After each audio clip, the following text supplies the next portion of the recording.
யோசித்துப் பாருங்கள். நடு இரவு. எல்லோரும் அயர்ந்து தூங்கிக் கொண்டிருக்கிறார்கள். ஆனால் உங்கள் கண்கள் மட்டும் திறந்தே இருக்கின்றன. தீர்க்கவே முடியாத கவலைகள் நெஞ்சை அழுத்துகின்றன. பிள்ளைகளின் எதிர்காலம் என்ன ஆகுமோ? கழுத்தை நெரிக்கும் இந்த கடனை எப்படி அடைப்பது? இந்த நோய் எப்போது குணமாகும்? மனசுல ஏன் ஒரு நிம்மதியே இல்லை? இப்படிப்பட்ட பாரங்களோடு எப்போதாவது தூக்கமின்றி தவித்திருக்கிறீர்களா? நம்முடைய துஆக்கள் கேட்கப்படவில்லையோ என்ற ஏக்கம் உங்களுக்குள் இருக்கிறதா? இந்த உலகத்தில் நாம் மட்டும் தனியாக விடப்பட்டு விட்டோமோ என்று உணர்கிறீர்களா? நிச்சயமாக இல்லை. இரவின் அந்த ஆழமான, அமைதியான நேரத்தில் உங்கள் அத்தனை கவலைகளையும் தீர்க்கக்கூடிய, உங்கள் இறைவனோடு உங்களை நேரடியாக பேச வைக்கக்கூடிய ஒரு சக்தி இருக்கிறது. அந்த நேரத்தில் அகிலங்களின் அதிபதி உங்களுக்காகவே காத்திருக்கிறான். ஆம், இரவின் கடைசி பகுதியில் கருணைகளின் நாயகன் அல்லாஹ் முதல் வானத்திற்கு இறங்கி வந்து கேட்கிறான். என்னிடம் பிரார்த்திப்பவர் யாரும் உண்டா? நான் அதை ஏற்கிறேன். என்னிடம் கேட்பவர் யாரும் உண்டா? அவருக்கு நான் கொடுக்கிறேன். என்னிடம் பாவ மன்னிப்பு கோருபவர் யாரும் உண்டா? அவரை நான் மன்னிக்கிறேன் என்று அழைக்கிறான். இந்த அற்புத நேரத்தை நாம் எப்படி சரியாக பயன்படுத்துவது? இந்த தங்கமான வாய்ப்பில் நம் கண்ணீரையும் கவலைகளையும் இறைவனிடம் எப்படிச் சொல்வது? இதற்காகவே நம் உயிருக்கும் மேலான நபிகள் நாயகம் ஸல்லல்லாஹு அலைஹி வஸல்லம் அவர்கள் நமக்கொரு பொக்கிஷத்தை கற்றுத்தந்திருக்கிறார்கள். அவர்கள் தஹஜ்ஜுத் தொழுகைக்காக எழும்போதெல்லாம் தவறாமல் ஓதிய ஒரு அற்புத துஆ. அது உங்கள் தேவைகளை நிறைவேற்றுவது மட்டுமல்ல, உங்கள் உள்ளத்திற்கும் ஆன்மாவுக்கும் ஒருவிதமான அமைதியையும் பலத்தையும் தரும். தஹஜ்ஜுத் தொழுகை என்பது சும்மா ஒரு உபரியான வணக்கம் கிடையாது. அது படைத்தவனுக்கும் நமக்கும் இடையேயான ஒரு பர்சனல் உரையாடல். பகல் நேர இரைச்சல், வேலைப்பளு, அடுத்தவங்க பார்வை என்று எதுவுமே குறுக்கிடாத ஒரு தனிமையான சந்திப்பு. சும்மா யோசித்துப் பாருங்கள். இந்த உலகத்தில் ஒரு பெரிய தலைவரையோ அதிகாரியையோ சந்திக்க வேண்டும் என்றால் எவ்வளவு கஷ்டப்பட வேண்டும். ஆனால் இந்த அகிலங்களின் அதிபதியான அல்லாஹ்வே நம்மை கூப்பிடுகிறான். வா, உனக்கு என்ன வேண்டும் கேள் என்று நமக்காகவே முதல் வானம் வரை இறங்கி வருகிறான். இந்த வாய்ப்பை விட பெரிய பாக்கியம் வேறு என்ன இருக்க முடியும்? நபிகள் நாயகம் ஸல்லல்லாஹு அலைஹி வஸல்லம் அவர்களின் வாழ்க்கையில் தஹஜ்ஜுத் தொழுகை ஒரு நாளும் பிரிக்க முடியாத அங்கமாக இருந்தது. அவர்களின் பாதங்கள் வீங்கும் அளவுக்கு இரவில் நின்று வணங்குவார்கள். ஏனென்றால் அந்த நேரத்தில் இறைவனுடன் கொள்ளும் தொடர்பு அவர்களுக்குள் அளவிட முடியாத மன வலிமையையும் ஆன்ம பலத்தையும் கொடுத்தது.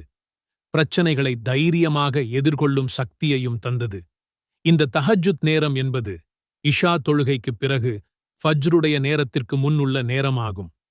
குறிப்பாக இரவை 3ஆக பிரித்து அதன் கடைசி பகுதியில் எழுந்து தொழுவது ரொம்பவே சிறந்தது. அந்த நேரத்தில் கேட்கப்படும் துஆக்கள் ஒருபோதும் திருப்பி அனுப்பப்படுவதில்லை. நம் உள்ளத்தின் ஆழத்திலிருந்து வரும் ஒவ்வொரு வார்த்தையையும் அல்லாஹ் செவியேற்கிறான். அந்த நேரத்தில் நாம் கேட்கும் துஆ நம் வாழ்க்கையின் போக்கையே மாற்றும் சக்தி கொண்டது. ஆனால் என்ன கேட்பது, எப்படி கேட்பது என்ற கேள்வி வரலாம். அதற்காகத்தான் நம்முடைய வழிகாட்டி நபிகள் நாயகம் ஸல்லல்லாஹு அலைஹி வஸல்லம் அவர்கள் ஒரு முழுமையான, மிக அழகான துஆவை நமக்கு கற்றுத் தந்திருக்கிறார்கள். அல்லாஹும்ம லக்கல் ஹம்த், அன்த நூருஸ் ஸமாவாதி வல் அர்த், வமன் ஃபீஹின்ன வலக்கல் ஹம்த், அன்த கையிமுஸ் ஸமாவாதி வல் அர்த், வமன் ஃபீஹின்ன வலக்கல் ஹம்த், أنت الحق ووعدك حق وقولك حق ولقاؤك حق والجنة حق والنار حق والساعة حق والنبيون حق ومحمد حق. اللهم لك أسلمت وعليك توكلت وبك آمنت وإليك أنبت وبك خاصمت وإليك حاكمت فاغفر لي ما قدمت وما أخرت وما أسررت وما أعلنت. أنت المقدم وأنت المؤخر لا إله إلا لا أنت لا حول ولا قوة إلا بالله. துஆவின் பொருள், இறைவா, உனக்கே புகழனைத்தும். வானங்களுக்கும் பூமிக்கும் அவற்றுக்கு இடைப்பட்டவைகளுக்கும் நீயே ஒளியாவாய். உனக்கே புகழனைத்தும். வானங்களையும் பூமியையும் அவற்றுக்கு இடைப்பட்டவைகளையும் நிர்வகிப்பவன் நீயே. உனக்கே புகழனைத்தும். நீயே மெய்யானவன்.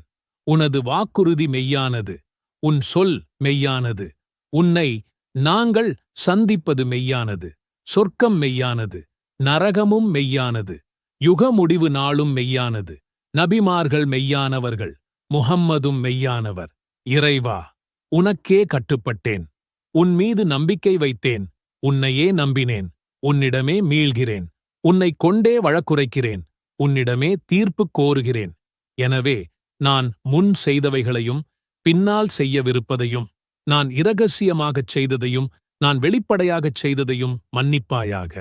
நீயே முற்படுத்துபவன், நீயே பிற்படுத்துபவன், உன்னைத் தவிர வணக்கத்திற்குரியவன் யாருமில்லை.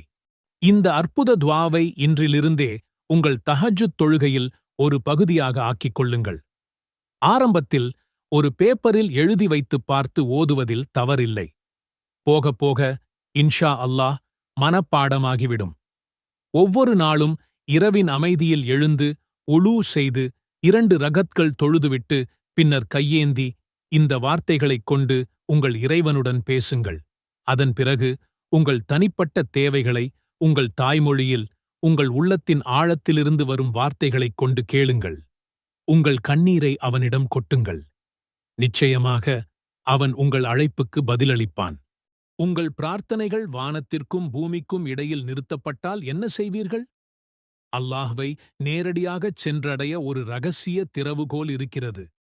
அதுதான் ஸலவாத். பார்க்கப்போனால் மிகச் சிறிய வார்த்தை, ஆனால் பிரபஞ்சத்தையே அசைக்கும் சக்தி அதற்குள் அடங்கியுள்ளது. இது எப்படி சாத்தியம்?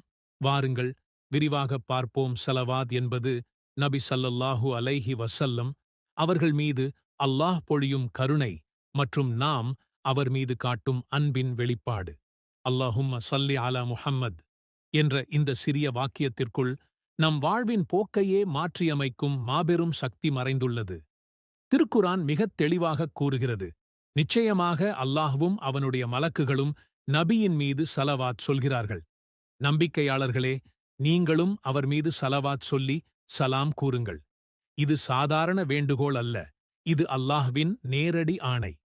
நாம் ஒருமுறை ஸலவாத் சொல்லும்போது கோடிக்கணக்கான வானவர்கள் நம்முடன் சேர்ந்து ஆமீன் சொல்கிறார்கள். அவர்களே நமக்குத் துணை நிற்கும்போது நமது நிலை எப்படி உயரும் என்று கற்பனை செய்து பாருங்கள்.